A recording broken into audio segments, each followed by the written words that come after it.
Tree removal in Brooksville, Florida. Last month, in Brooksville, a family called us after a huge oak split during a summer storm. Half the tree blocked their driveway, and the other half leaned toward the roof. They said, "We didn't think it would fall this soon." That's how it happens. Trees look strong, but heavy rain and wind can bring them down without warning. Broken limbs hit cars, roots give way and crush fences. Sometimes the damage is worse. And costly. At Priority Property Services FL, we take care of dangerous trees before they cause harm. Our crew removes them safely and keeps your home and yard clear. Here's what we do for Brooksville and nearby.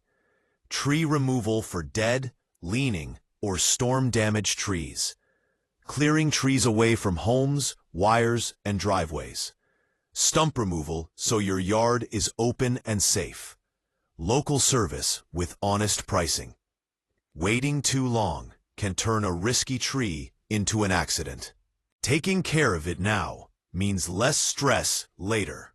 Call Priority Property Services FL at 352-206-1970 or visit PriorityPropertyServicesFL.com for a quick estimate. Don't let the next storm decide what happens to your yard. Call today.